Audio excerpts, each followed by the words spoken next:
Boa tarde, aluninhos do terceiro ano. Pessoal, essa semana só vamos ter a videoaula de física, não vamos ter videoaula de matemática, mas vamos lá. Lembra que eu falei que eu tinha pulado dois tópicos? Um era sobre aqueles equipamentos que a gente colocaria de forma segura em um circuito elétrico e a gente ia verificar algumas definições. A gente tinha lá o amperímetro, o voltímetro, né? Além desse, a gente tinha o fusível. Beleza. E aí a gente viu isso na aula passada, certo? Eu mandei até exercício para vocês que pudessem postar lá no Classroom. E aí ficou faltando também a ponte de Wheatstone. O nome é esse mesmo, tá, pessoal? Eu que não sei falar direito, mas tudo bem. Ponte de Wheatstone. A ponte de Wheatstone é representada por esse gráficozinho aqui, tá? Parece um gráfico, é meio complicado isso aqui, tá? Mas na verdade é um losango, é porque eu não desenhei direito, mas eu tenho um losango, aonde no meio desse losango eu tenho alguns resistores. É definido como ponto de Wheatstone porque eu tenho esse segmento aqui, ó, ligando o ponto B ao ponto D. Porque aqui eu tenho A, B, C, D, certo? É como se o C fosse aqui e o A fosse aqui, tá? Então, ó, eu tenho essa ligação aqui, aonde esse termo aqui é um galvanômetro, tá? Um galvanômetro nada mais é do que um resistor ideal. Professor, desculpa, um resistor não, um amperímetro ideal, tá? Para ser um amperímetro ideal, lembra das definições, né? Do amperímetro, né?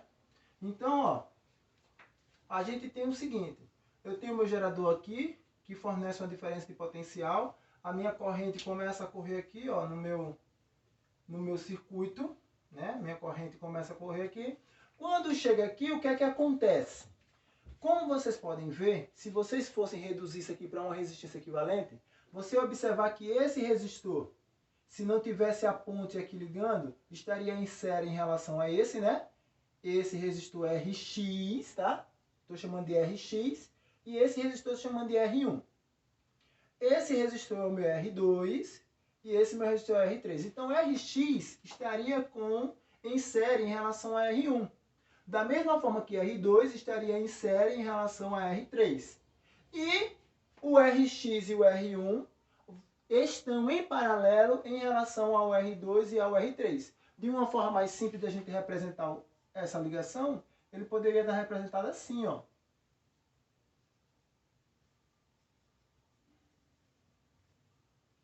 E aqui eu teria a minha ponte, certo? De uma forma mais simples de a gente representar. E a gente está vendo, ó, série e em paralelo. Beleza? Só que tem o seguinte, não está desenhado dessa forma porque a representação dessa ponte de Wheatstone é justamente dessa forma aqui, tá? É como se fosse realmente um losango. Então, toda vez que eu ver um circuito elétrico representado dessa forma, pensem logo, é uma ponte de Wheatstone. Então, eu tenho que resolver ela para as definições. Certo? Voltando. Observe o seguinte, a ponte de Wheatstone, ela é utilizada para que a gente possa determinar um resistor desconhecido. Dentro das definições que eu coloquei aqui, ó, eu coloquei um resistor RX, que é justamente o resistor que eu não conheço, tá? Ele é o cara que eu não conheço. Coloquei o resistor R2, que eu conheço, o R3, que eu conheço, e coloquei um R1. Só que observe a representação aqui do R1, tá? O R1, ele tem essa setinha aqui, ó, essa setinha aqui. Essa setinha aqui está dizendo que aquele resistor ali, ele é um resistor variável. O que significa? Eu posso andar com essa setinha mais para frente ou mais para trás, aumentando ou diminuindo a sua resistência. Vamos supor que esse resistor seja de 30. Então eu posso colocar que ele funciona apenas com 15, ou apenas com 20, ou com 10, ou com 5. Vai ficar à minha disposição. Basta que eu mexa aqui nessa chave, tá? É como se fosse uma chave. Ou melhor, é como se eu tivesse um potenciômetro, né? Potenciômetro aumentando ou diminuindo ali a resistência aqui nesse resistor variável. Mas por que tem um resistor variável, professor? Porque é o seguinte, tá, pessoal? A ponte de Wheatstone, quando a corrente entra aqui, ela se divide, tá? Ela se divide. A gente sabe que em paralelo a corrente se divide. E aí, quando ela se divide, automaticamente, quando ela chega nesse ponto, ela também se divide. Porque eu tenho aqui um galvanômetro, e o galvanômetro está passando corrente por ele, tá? Está passando uma corrente por ele. Quando passa uma corrente por ele, automaticamente essa resistência aqui ela não vai funcionar da forma que ela deveria funcionar. Então é o seguinte, eu só posso aplicar minhas definições numa ponte de Whinstone se a gente conseguir fazer com que não passe corrente nenhuma aqui. Ou seja, quando a corrente no meu galvanômetro é zero. Quando o meu circuito está em equilíbrio. Tá? E como é que a gente faz para que o circuito fique em equilíbrio? Mexendo no meu resistor variável. Quando eu mexo na variação do meu resistor, eu posso fazer com que não passe corrente nesse galvanômetro. Tá? E aí eu paro. Quando não passa corrente nenhuma no meu galvanômetro, ou seja, quando a corrente no galvanômetro é igual a zero, o meu sistema vai estar em equilíbrio. E aí, para resolver uma ponte de Whinstone, é bem simples para a gente desconhecer, tá? Porque é o seguinte, ó, eu conheço, mas é variável. E esse cara eu não conheço, eu quero determinar ele, ó. Então, com a variação que eu provocar aqui, eu consigo fazer com que o meu sistema entre em equilíbrio. Corrente no galvanômetro igual a zero. E automaticamente, para resolver isso aqui, ó, basta que eu faça aqui um produto. Um produto entre resistores opostos. Então, eu vou multiplicar meu R1 vezes o meu R2, que vai ser igual ao produto do meu Rx vezes o meu R3. É uma multiplicação dessa forma mesmo, tá? Não tem bicho de cabeça nenhuma aqui. É só multiplicar esse por esse e esse por esse, tá? É como se fosse lá meio pelos extremos mesmo. Então tá aqui, ó. Rx vezes R3 é igual a R2 vezes R1. E com isso eu consigo resolver, tá? Se eu quero determinar quem é Rx, Rx vai ser igual a R2 vezes R1 sobre R3. Se você sabe o valor de cada um desses caras aqui, né? Depois que você fez a variação no meu R1 para que a corrente no meu galvanômetro fosse nula, e aí você entrou no sistema em equilíbrio e basta resolver dessa forma. Não tem bicho de sete cabeças resolver uma ponte de Whinstone. O nome até é difícil, né? Mas a resolução é bem simples. Uma analogia para a ponte de Whinstone é a ponte de fio, tá? Que tem essa representação. Eu tenho aqui, ó, o meu gerador, tá? Automaticamente eu tenho aqui o terminal A, terminal B, e assim sucessivamente, não, terminal B, D, e tem um ponto C aqui que é o meu cursor, certo? Então eu tenho uma corrente que está vindo aqui, ó, a minha corrente também está passando nesse cara, só que observa o seguinte, o resistor X, resistor 3, resistor 1 e resistor 2. Observe que aqui é chamado de ponte de fio, porque entre o terminal A e o terminal B existe um fio. Observe que eu até desenhei ele aqui mais grosso, tá? Isso aqui é como se fosse o fio de uma forma mais espessa. Que ele vai ter um determinado comprimento, que é a medida aqui na régua, tá? Isso aqui é como se fosse uma régua. Beleza? E esse cursor aqui é móvel. Esse cursor aqui é móvel. É como se fosse o meu cursor aqui, ó, desse resistor, que está variando, tá? Então, ó, se ele for mais para lá, o R1 aumenta. Se ele vier mais para cá, o R1 diminui.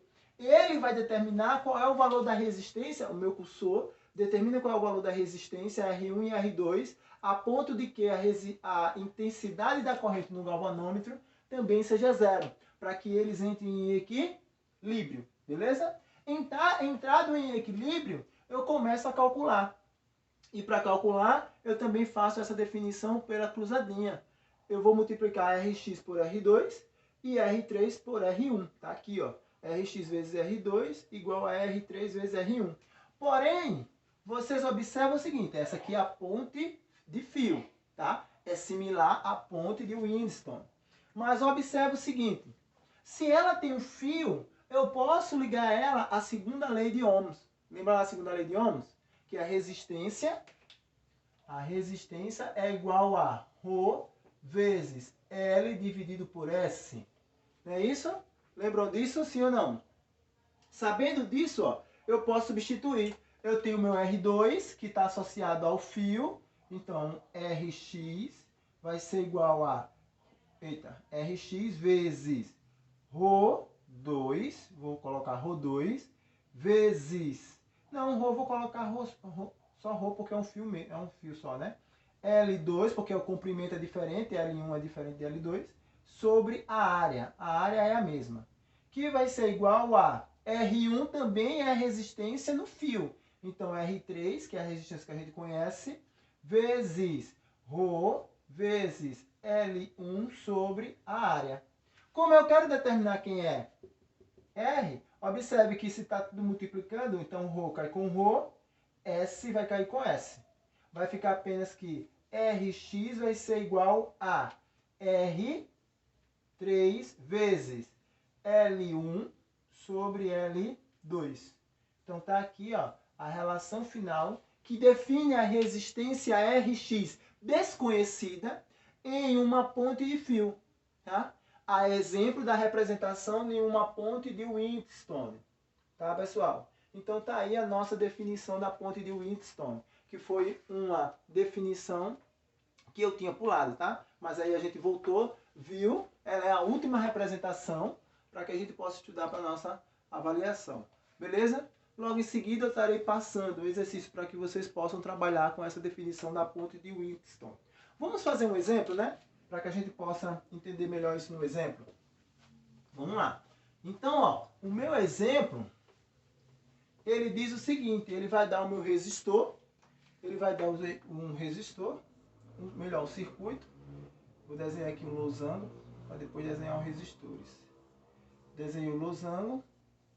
Aqui embaixo eu tenho o meu gerador, certo? Tenho o meu gerador. Aqui eu tenho meus resistores 2 ohms. Eu tenho Rx que eu desconheço quem é. E tenho eu tenho 5 ohms. E tenho também aqui um de 1 ohms. Observe que nesse caso ele não me deu o gerador variável. Ele já me deu todos os geradores. Até porque no enunciado ele diz, ó, o galvanômetro G do circuito da figura não é atravessado por corrente elétrica. Se não é atravessado, significa que ele é ideal.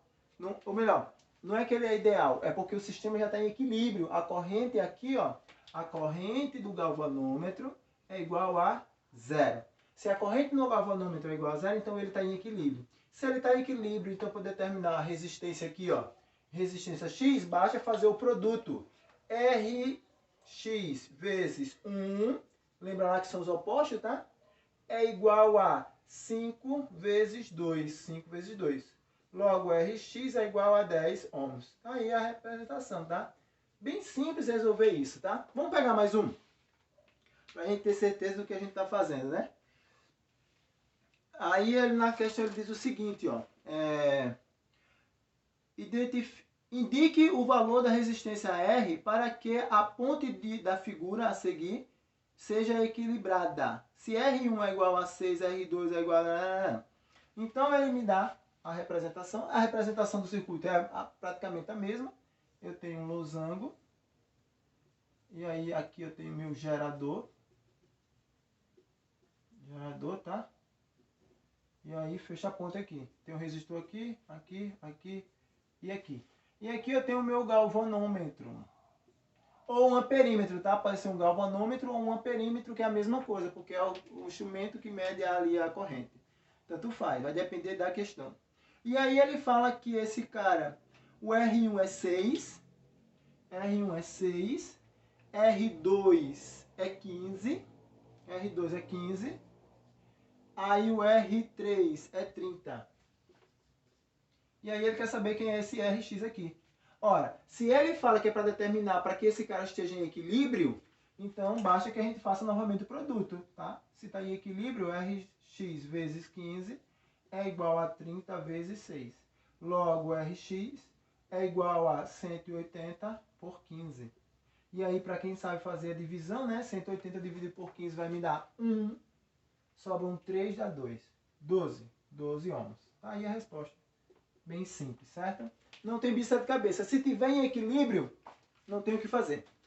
Quando a gente estudar algumas definições a mais, possivelmente mais na frente estudaremos algumas definições, vamos poder trabalhar quando esse cara aqui, ó, não tiver em equilíbrio, tá? Ou seja, quando estiver passando alguma corrente aqui na ponte.